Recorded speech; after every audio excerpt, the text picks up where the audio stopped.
At ASLA, one of our highest priorities is advocacy. We promote and defend laws and regulations that advance the design, planning, and stewardship of the built and natural environment. And we foster a business and regulatory climate that supports the profession. So far in 2018, we've been very successful in protecting the profession's interests. For example, in July, we rallied our members to fend off yet another attack on the Land and Water Conservation Fund, the LWCF.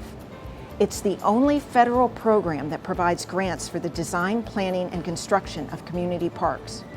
Our members consistently identify this program as one of critical importance to their communities and their practices. Working with coalition partners and our grassroots advocates, we helped defeat an amendment on the floor of the House of Representatives that would have eliminated all funding for the LWCF. Beyond protecting key programs like this, we're always looking for ways to move our policy priorities forward. Our federal advocacy team cultivates relationships on Capitol Hill and establishes ASLA and the profession as a go-to resource on issues such as active transportation, green infrastructure, and resilience. Our hard work has paid off. In July, U.S. Senators Kamala Harris and Chris Murphy introduced S. 3087, the Living Shorelines Act, a companion bill to H.R. 4525. ASLA endorsed legislation in the House of Representatives.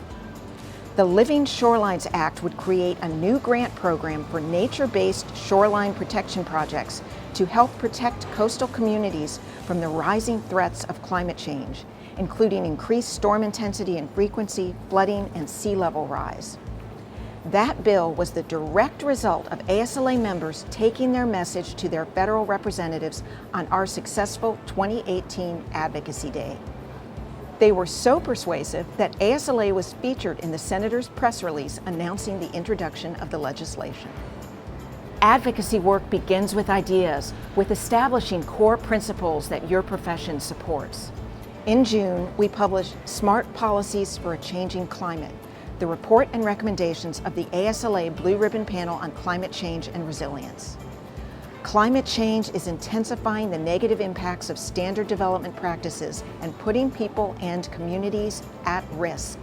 We need a new paradigm for building and enhancing communities that works in tandem with natural systems and considers the needs of all.